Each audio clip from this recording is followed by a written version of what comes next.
ஸ்ரீரங்க வீர ரகுபுங்கவ வேதமௌலி குருவேடதேந்திர கருணா பரிணாம போதம் தேசாச்சலே சுச்சிரபூரித சாத்திர பிருந்தம் சேஷாத்ரிநாத குருவர்யமஹம் பிரபத்யே.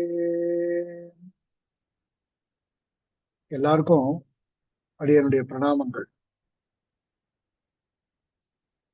இந்த மும்மத சாரத்துல மும்மத சாரம் அப்படின்னு தமிழ்ல சொல்றோம். மதத்ரய சாரஹா அப்படின்னு இதனுடைய பேர். திரயாணாம் மதானாம் சாரஹா, அதாவது மூன்று மதங்களுடைய சாரத்தை நாம பார்த்துட்டு இருக்கோம். மூன்று மதங்களுடைய சாரம் அப்படின்னா அத்வைத மதம், விசிஷ்டாத்வைத மதம், துவைத மதம், இவைகளுடைய சாரம் அப்படின்னு அர்த்தம். ஏற்கனவே அத்வைத மதத்தினுடைய சாரத்தை பார்த்தோம். அத்வைதம் அப்படின்னா என்ன அப்படின்னா,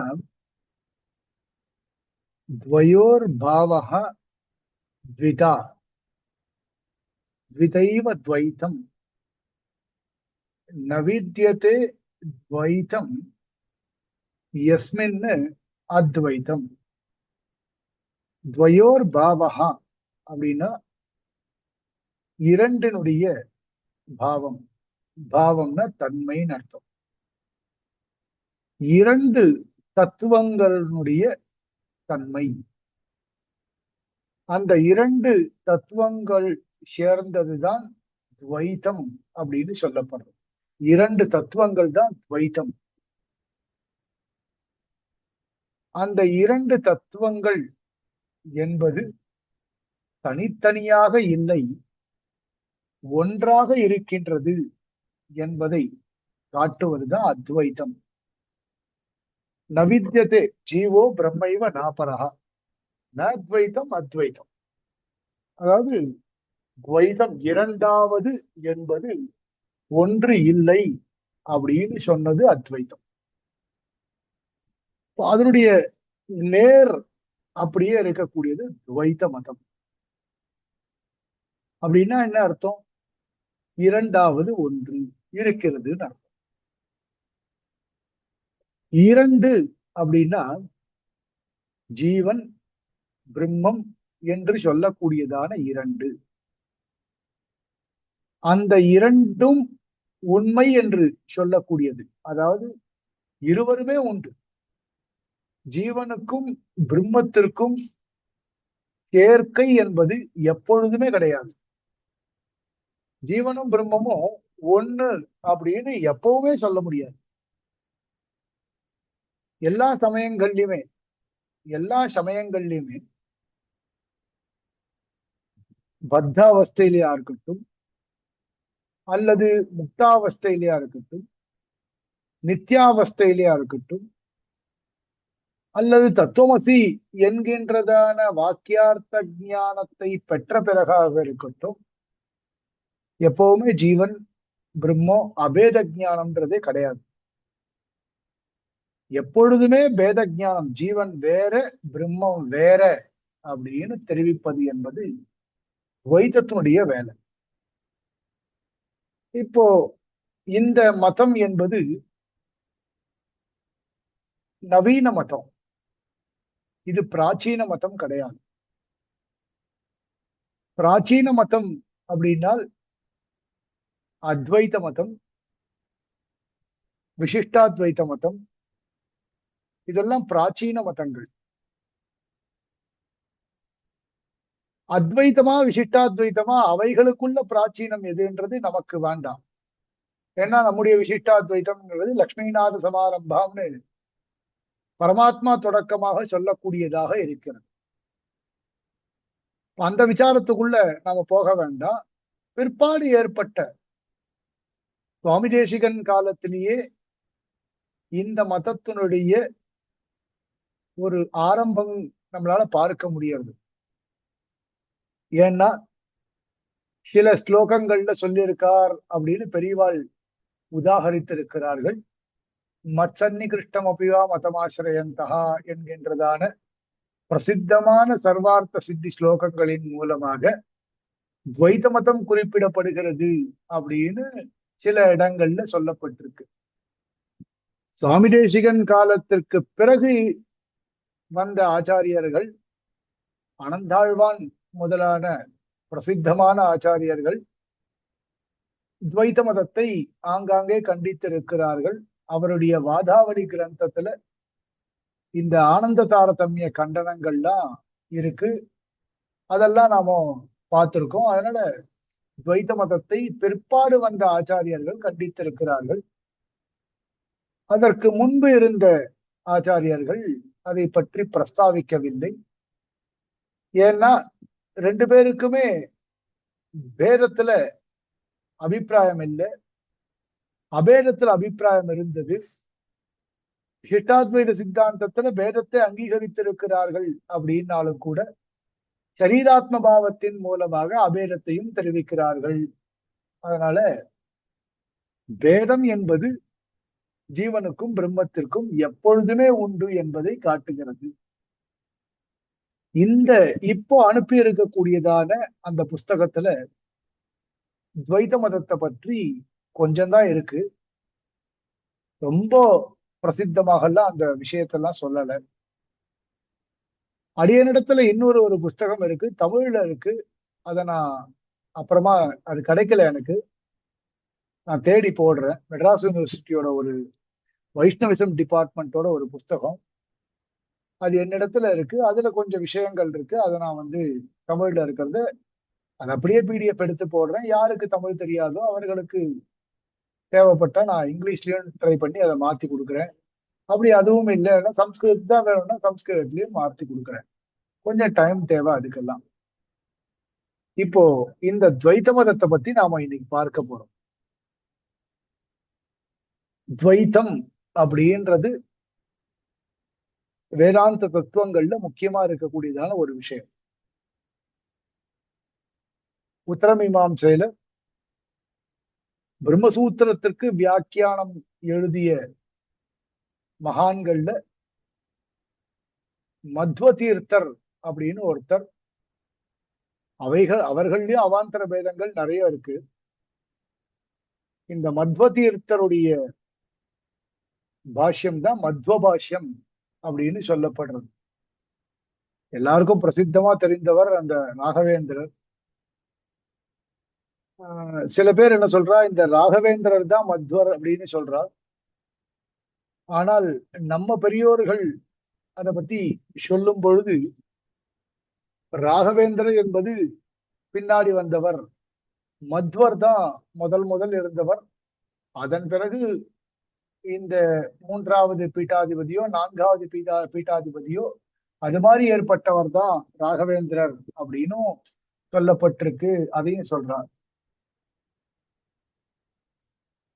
திஸ் இஸ் மைண்ட்.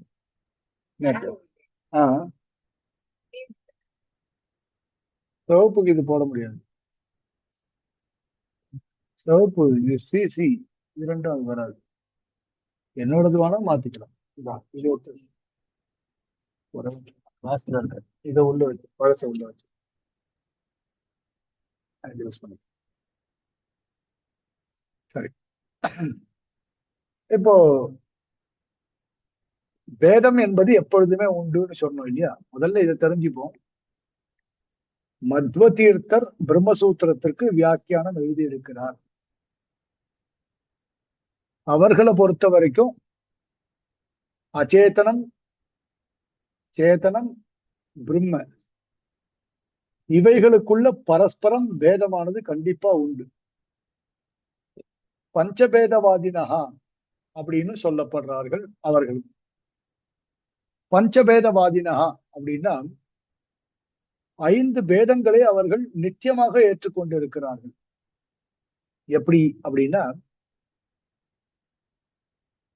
ஜீவ அச்சேதன ஜீவயோகோ பேதா, அதாவது அச்சேதன சேத்தனையோகோ பேதா, அச்சேதன பிரம்ம அதாவது அச்சேதன பிரம்மனோகோ பேதா, சேத்தன பிரம்மனோகோ பேதா. அதாவது அச்சேதன ஜீவயோகோ சேதனா சேத்தனையோகோ பேதா, அச்சேதன ஈஸ்வரயோகோ பேதா, சேத்தன ஈஸ்வரயோகோ பேதா,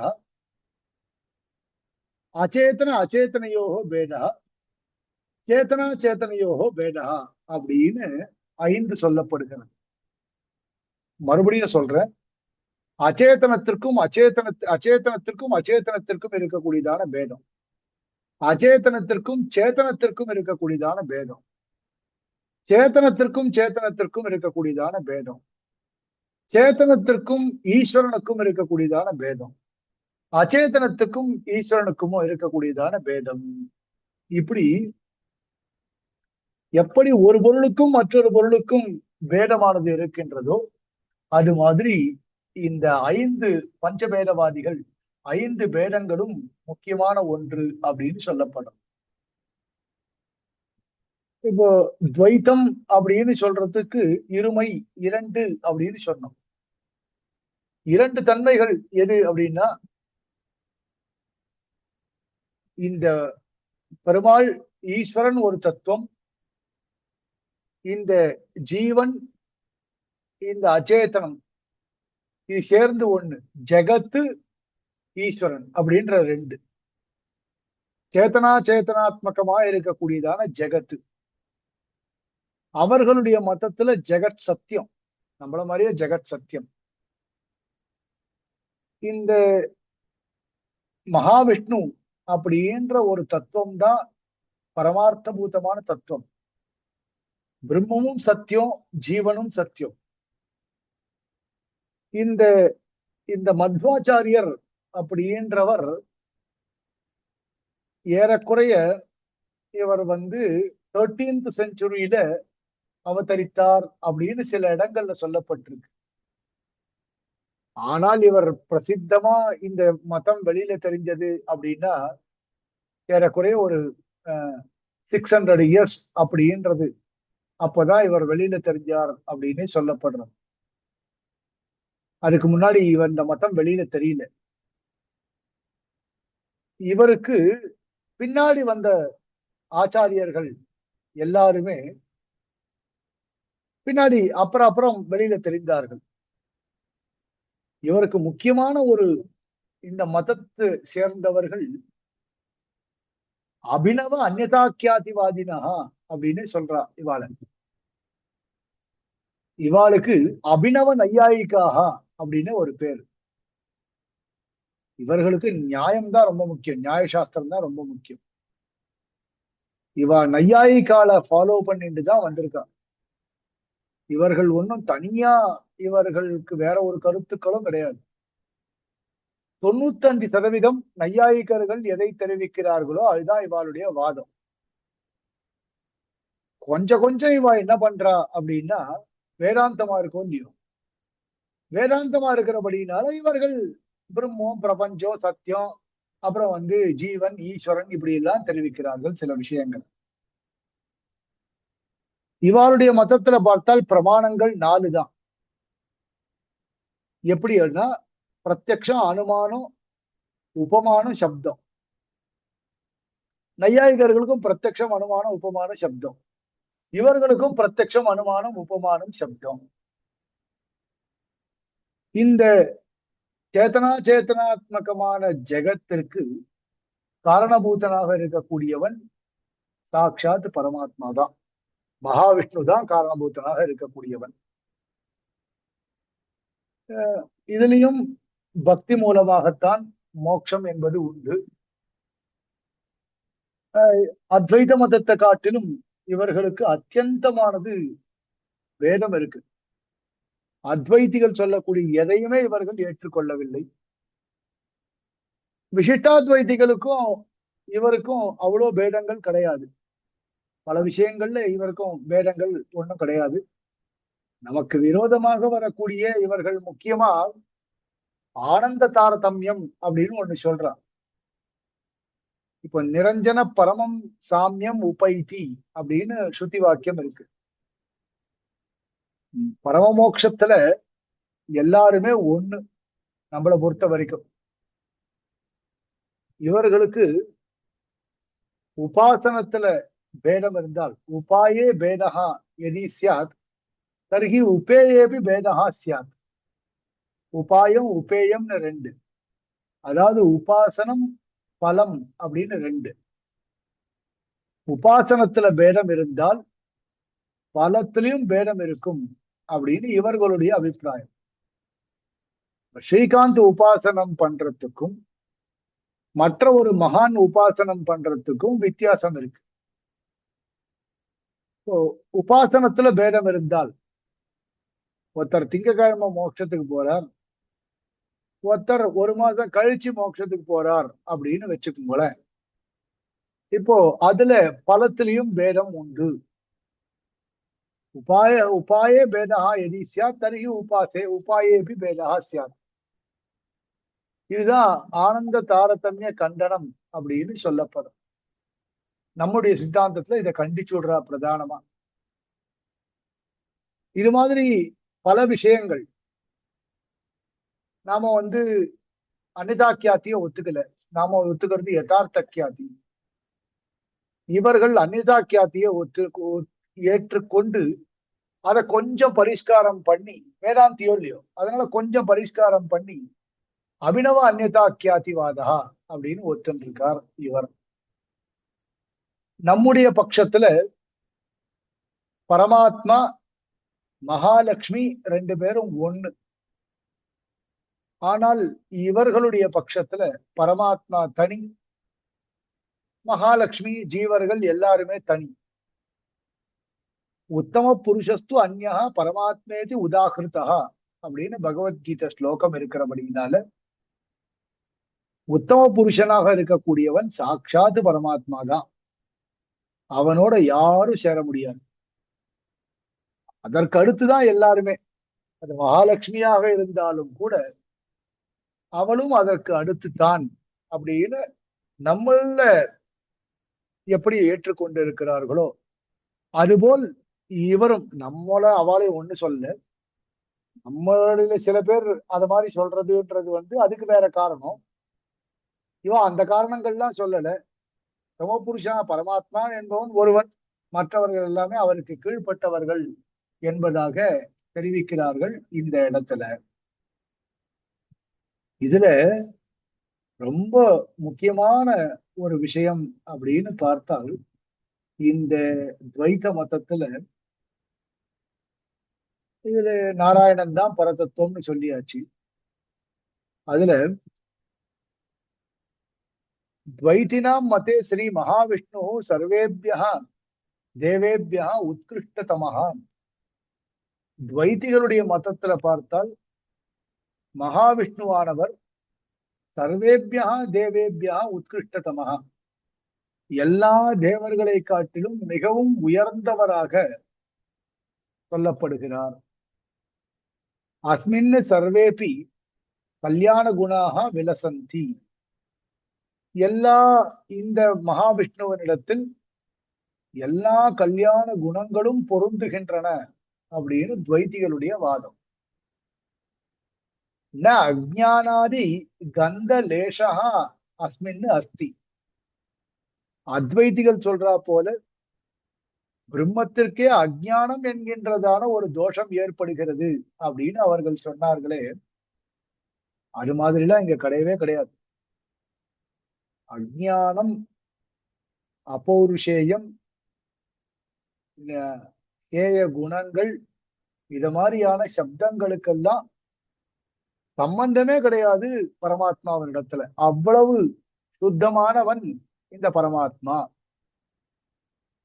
அதையேவ சர்வோத்தமத்துவம் ஜெகதீஸ்வரத்வாதிகஞ்ச சித்தம். ஆகையினால்தான் பரமாத்மாவான மகாவிஷ்ணு சர்வோத்தமனாக இருக்கின்றான். இந்த எல்லா ஜகத்திற்கும் அண்ட சராச்சரங்களுக்கும் ஈஸ்வரனாக இருக்கின்றான் அந்த பரமாத்மா. அயமேவ வேதாந்தோதிதம் பரம் பிரம்ம. இந்த மகாவிஷ்ணு தான் வேதாந்தம் சொல்லப்பட்டதான பரமாத்மாவாக இருக்கின்றான். இந்த பரமாத்மா வேற, மகாவிஷ்ணு வேற, இந்த பேச்சுக்கெல்லாம் இடமே இல்லை. பல பேர் சொல்றா இல்லையா, ஒவ்வொருத்தர் ஒவ்வொரு விதமாக சொல்கிறார்கள் இந்த பிரம்ம சப்தத்திற்கான அர்த்தத்தை. இந்த பல மதங்கள் இருக்கு இல்லையா, கௌமாரம், சாக்தம், இப்படி எல்லாம் சொல்றோமோ இல்லையோ, அறு சமயங்கள்.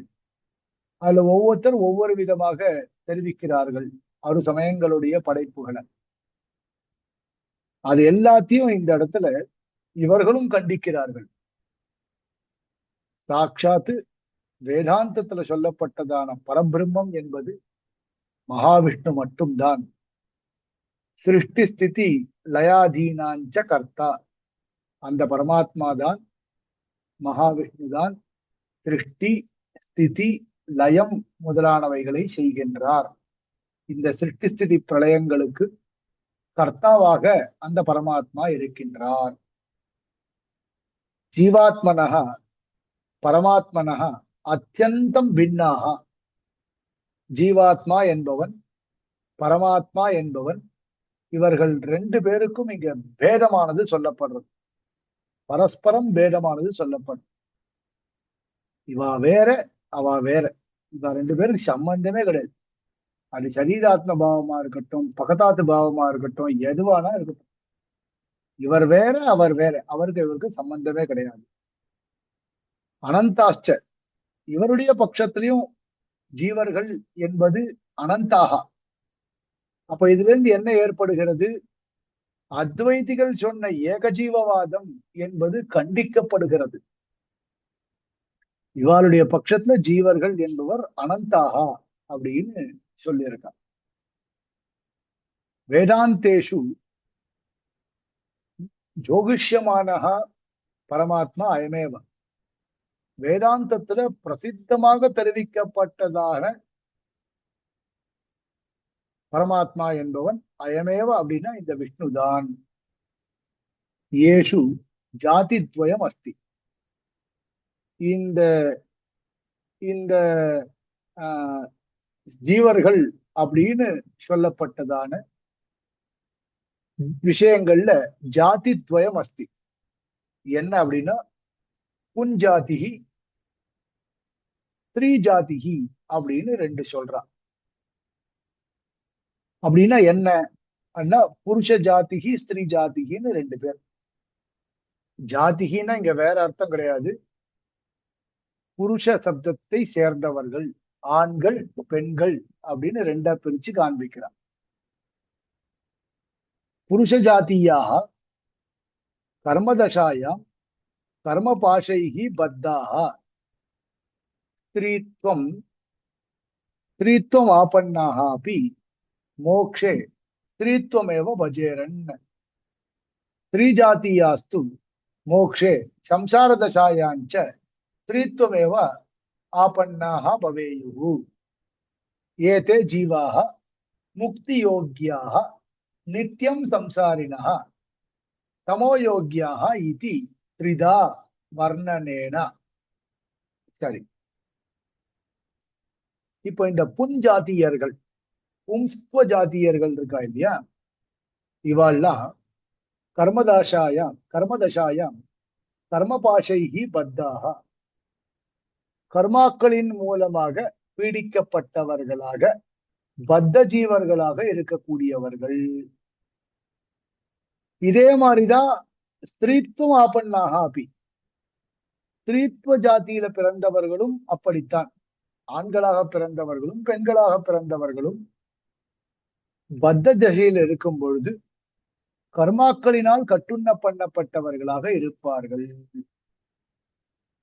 சரி, இங்கதான் இப்படி இருப்பார்கள். அதாவது ஆண்கள் பெண்கள் என்று இருப்பார்கள். மோட்சத்துக்கு போனா நிரஞ்சன பரமம் சாமியம் உபைத்தி அப்படின்னு ரெண்டு பேரும் அங்க மோட்சத்துல இயம் ஸ்திரீ அயம் புருஷா அப்படின்ற விவகாரமானது நம்ம மதத்துல கிடையாது. தவிர அந்த துவைத்த மதத்துல மோட்சத்திற்கு சென்றாலும் அயம் புருஷா ஏவ இயம் ஸ்திரீரேவ, அவ்வளவுதான். இவ பெண்ணாகத்தான் இருப்பாள், அவர் புருஷனாகத்தான் இருப்பார். மோக்ஷே ஸ்திரீத்வமேவ பஜேரன். மோட்சத்துல ஏதாவது டவுட் இருக்கா?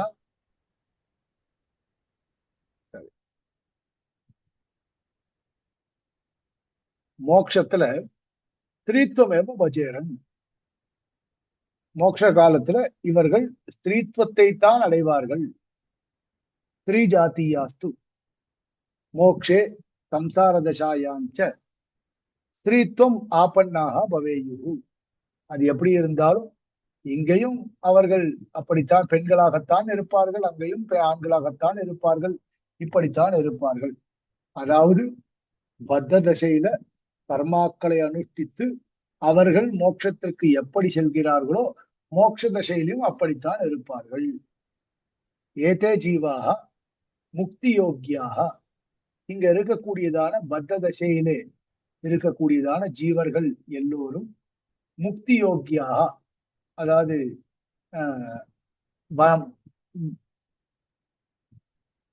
வைகுந்தம் புகுவது மன்னவர் விதியே அப்படின்ற போல எல்லோருமே முக்தி யோக்கியாக. அதே மாதிரி சில பேர் எப்படி இருப்பா, நித்திய சம்சாரினஹா தமோ யோக்கியாக. அதாவது முக்தி யோக்கியாக இந்த ஜீவர்கள் மூன்றாக பிரிக்கப்படுகிறார்கள். எப்படி? ஒன்னு முக்தி யோக்கியாக, நித்திய சம்சாரினா, தமோ யோக்கியாக இதி த்ரிதா வர்ணனேன ஜீவபரையோ அத்தியந்த பேதா. ஜீவர்களை இவர்கள் எப்படி பிரித்திருக்கிறார்கள்? முக்தி யோக்கியாக மோட்சத்திற்கு தகுதி உடையவர்களாக இருக்கக்கூடியவர்கள், நித்திய சம்சாரினா எப்பொழுதும் சம்சாரத்திலே இருக்கக்கூடியவர்கள், தமோ யோக்கியாக ஆலசியத்துடன் கூடியவர்களாக இருக்கக்கூடியவர்கள். ஒண்ணுத்துக்குமே லாக்கி இல்லாம இருப்பா. த்ரிதா வர்ணனேன ஜீவபரையோ அத்தியந்த பேதா. அத்தியந்தம் பேதமானது ஜீவனுக்கும் பரமாத்மாவிற்கும் சொல்லப்பட்டிருக்கிறது. லாபோ பவதி இதி ஏதேஷாம் ஆசயா. இந்த மாதிரிலாம் இருக்கிறதுனால ஜீவனுக்கும் பரனுக்கும் பரமாத்மாவுக்கும் ஜீவாத்மாவுக்கும் அத்தியந்த பேதமானது சொல்றதுனால சில லாபங்கள் இருக்கிறபடினால இப்படி எல்லாம் சொல்கிறார்கள். ஜீவபரையோகோ அத்தியந்த பேதம் ஏதே வர்ணயந்தி அதேவ ஏதே துவைத்தினக இதி கத்தியந்தே. ஆகையினாலதான் இவர்கள் துவைத்திகள் என்று சொல்லப்படுகிறார்கள். அஸ்ய மதஸ்ய தாரபூதா கஷ்டன ஸ்லோகா பிரதிபாத்தியதே. சில ஸ்லோகத்தை இவர் வர்ணிக்கிறேன் அப்படின்னு இந்த இடத்துல சொல்றார். அந்த ஸ்லோகமே ஏதோ தப்பா இருக்கு. ஸ்ரீமன் மத்வமதே ஹரிபரதர சத்யம் ஜெகத் தத்வதோ பின்னாஹ ஜீவகணா ஹரேரனுச்சரா நீச்சோச்ச பாவம் கதாஹ சத்யா சம்ஸ்ருதிரீஷ நிகிரஹ கிருதா முக்திஸ்து பக்தியாதினா தத்பிராப்தி பரமே பரமே பதே ததனுபூத்யாக்கியே பூத்யாக்கியேதி சஞ்சக்ஷதே. இது துவைத்த மதத்தினுடைய சாரத்தை இவர் இந்த கிரந்தத்துல இவர் இப்படி சொல்லி இருக்கிறார். இன்னும் இவர் இந்த மதத்துல என்னென்ன விஷயங்கள், ஒரு ஸ்லோகம் இருக்கு, மங்கள ஸ்லோகம், இவருடைய ரொம்ப நல்லா இருக்கும்.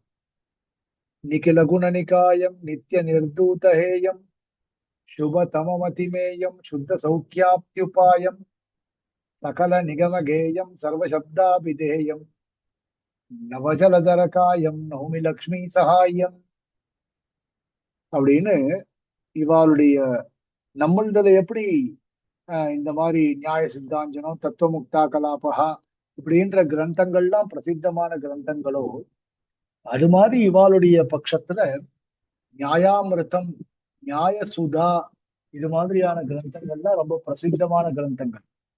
அந்த பிரசித்தமான கிரந்தத்துல இருக்கக்கூடியதான ஸ்லோகம் அந்த ஸ்லோகம் மங்கள ஸ்லோகம். ரொம்ப இவாளை பத்தி அதாவது சொல்றதுக்கு இதுக்கு மேல இந்த இவாளை பத்தி நிறைய விஷயங்கள் அவ்வளவு கிடையாது. இந்த புக்குல நான் வச்சுட்டு இருக்க ஒரு புக்குல சில விஷயங்கள் இருக்கு. அந்த விஷயங்கள் எல்லாத்தையுமே நான் உங்களுக்கு பிடிஎஃபா எடுத்து போடுறேன். அந்த புக்கை தேடுறேன், அந்த புக்கை தேடி பிடிஎஃபா எடுத்து போடுறேன். அப்படி ஏதாவது இருந்தா நம்ம பார்க்கலாம். இதோட இந்த கிளாஸை பூர்த்தி பண்ணிக்கிறேன். நாம அடுத்த கிளாஸ்ல பார்க்கலாம். மண்டே அன்னைக்கு ராத்திரி பார்க்கலாம். துவைத்த விஷயத்துல ஏதாவது சொல்றது இருந்தா அதுல நான் அந்த விஷயத்த போடுறேன். அப்படி இல்லைன்னா நான் கிளியரா நான் விசிஷ்டாத்வைதத்தினுடைய சாரத்தை பார்க்கலாம். விசிஷ்டாத்வைத சாரத்தை சொல்லுங்க பார்க்கும்பொழுது ஒரே ஒரு நிமிஷம் நான் முடிச்சிடுறேன். விசிஷ்டாத்வைத சாரத்தை சொல்லுங்க சொல்லுங்க. விசிஷ்டாத்வைதத்துடைய சாரத்தை பார்க்கும்போது அதுல அவ்வளவு பெரிய விஷயம் இல்லை. அதுக்கு பதில் நம்ம யதீந்திரமய தீபிகா போர்ஷன்ல இருக்கக்கூடிய கிரந்தத்தை பார்க்கலாம். அப்படி பார்த்த உடனே நம்ம முடிவு பண்ணலாம்.